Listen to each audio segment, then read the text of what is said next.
L'affaire Amityville, l'effroyable fait divers qui a inspiré le cinéma hollywoodien.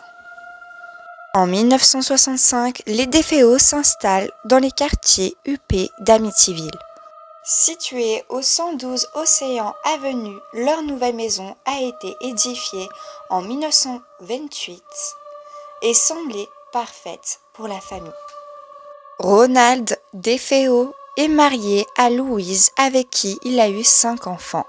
3 garçons, Ronald Jr., âgé de 23 ans, Mark, 12 ans, John, 5 ans, et 2 filles, Dwayne, 12 ans, et Allison, 15 ans. Mais la vie de cette famille américaine va basculer dans l'horreur. En novembre 1974, dans la nuit du 12 au 13 à 3h15 du matin, Ronald Jr. abat ses parents ainsi que ses 4 frères et sœurs dans leur sommeil. La police ne sera prévenue que le lendemain, lorsqu'un patron de bar, Joey Yesur, téléphone pour leur annoncer qu'un jeune homme a signalé le meurtre de toute sa famille. Le patron du bar, une fois rendu sur les lieux, confirme avoir découvert les cadavres de toute la famille. Ronald affirme avoir dit à la police, présent sur les lieux, qu'il a quitté le domicile familial vers 4 heures du matin.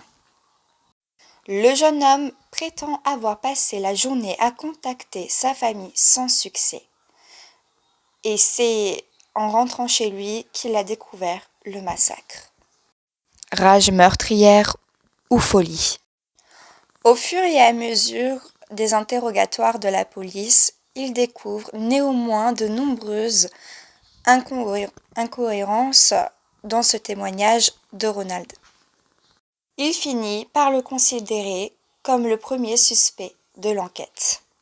Le jeune homme finit enfin d'avoir avoué le massacre de sa famille, tout en changeant régulièrement de version.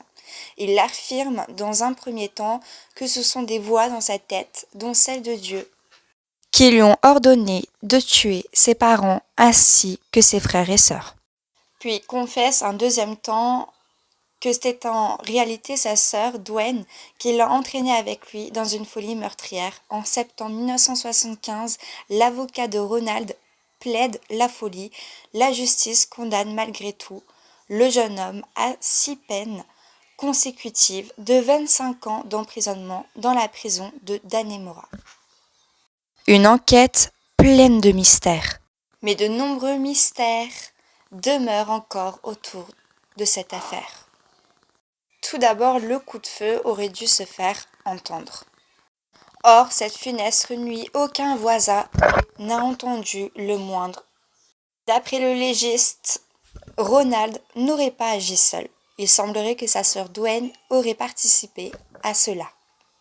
Après 46 ans derrière les barreaux, Ronald a demandé une audience pour une éventuelle remise en liberté, prévue par l'été 2021.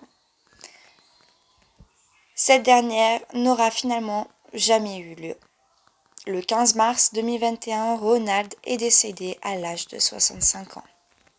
D'après de nombreux témoignages, certaines personnes auraient vécu des phénomènes paranormaux en habitant dans ce lieu. C'est à ce moment-là que Jay Hanson, écrivain, prit cette histoire sanglante en créant le livre The Amityville Horror. Et le film Amityville fera un grand succès au cinéma.